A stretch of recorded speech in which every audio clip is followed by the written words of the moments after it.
उन हुँ। सबको बहुत बहुत शुभ मंगल कामना देता हूँ, मकर संक्रांति की भी और लोहड़ी की भी। साथ साथ ये पावन पर्व है सनातन पद्धति के अनुसार, ज्योतिष शास्त्र के अनुसार और भगवान सूर्य के अनुसार, कि उन्हीं के ऊपर ये आधारित पर्व होता है, जिस माध्यम से हम सब चाहे मुहूर्त की बात करें या विशेष तिथि का निर्णय होता है, कितने बजे करें, कब करें, कैसे करें, ये सब भगवान सूर्य के ऊपर सब आधारित पर्व है। जैसा कि हम सब जानते हैं कि एक खरमास प्रारंभ होता है अक्सर तारीख के अनुसार, अगर हम देखें आंग्ल पद्धति के अनुसार, तो 15 दिसंबर या 14 दिसंबर से शुरू होता है, 14 या 15 जनवरी के आसपास संपन्न होता है। हुँ। क्योंकि सूर्य की 1 डिग्री प्रतिदिन की होती है, सूर्य भगवान 1 डिग्री ही आगे बढ़ते हैं, इसलिए लगभग 30 दिनों की एक संख्या होती है जिसके माध्यम से खरमास प्रारंभ होता है। यानी खर मतलब होता है गर्दभ। भगवान सूर्य धनु राशि में होते हैं और धनु राशि में होने के कारण वह खरमास कहलाता है। और इस खरमास में धनु राशि में होने के कारण या कोई भी विशेष शुभ कार्य है, विवाह आदि, वह सब कुछ बंद होता है। मुंडन आदि कोई भी शुभ कार्य है, ये सब बंद होते हैं, क्योंकि भगवान सूर्य गर्दभ की सवारी करते हैं, धनु राशि में होती इस कारण से।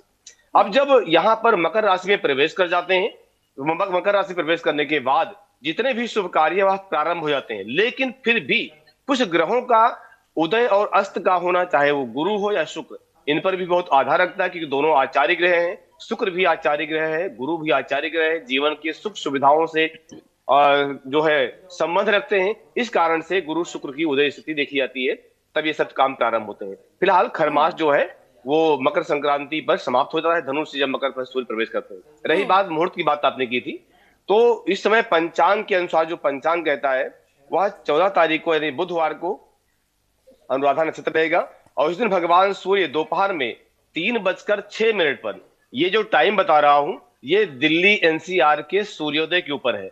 जग अगर आप इस टाइम को लेकर के आप बनारस में बैठे हुए हैं या इस टाइम को लेकर के आप द्वारकाधीश में बैठे हुए हैं, तो ये टाइम सूट नहीं करेगा। कि जैसे जैसे पश्चिम जाएंगे, जो सूर्य अस्त है या सूर्योदय का समय चेंज होता जाएगा, यानी बढ़ता जाएगा। और हुँ। जैसे आप पूरब में जाएंगे, वह समय और जल्दी होगा। धरती गोल है, भगवान सूर्य का उदय पूरब से होता है। तो जो हुँ। मैंने टाइम बताया है 3:06 का समय, यह दिल्ली एनसीआर के सूर्योदय के आधार पर है। तो 3:06 पर जो है भगवान सूर्य धनु राशि से मकर में प्रवेश कर रहे हैं।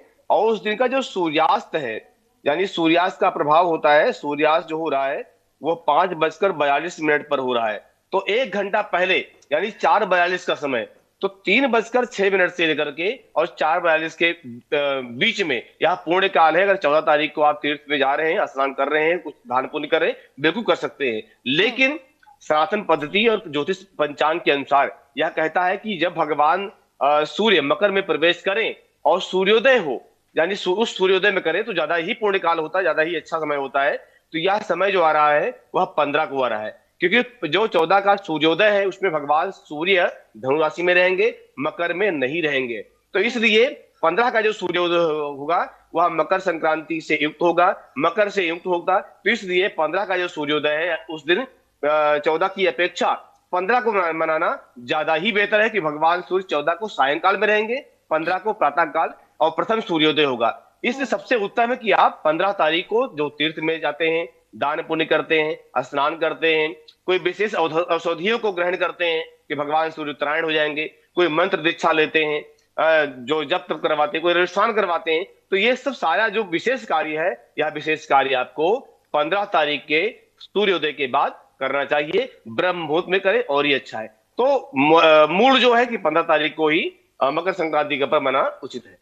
उचित क्या है, अनुचित क्या है, सब देखते हुए हुँ। 15 को सबसे उचित है, सबसे अच्छा है। और किसी कारणवश आप 14 को भी करना चाहते हैं, 15 को आपका समय नहीं है, उपस्थिति नहीं है, तीर्थ में नहीं जा सकते, या कोई और भी कारण है, तो आप 14 को भी इस समय यानी 3:06 के बाद से लेकर के 4:42 के मध्य आप विशेष शुभ कार्य, स्नान, दान, पूजा पाठ आप कर सकते हैं या करवा सकते हैं।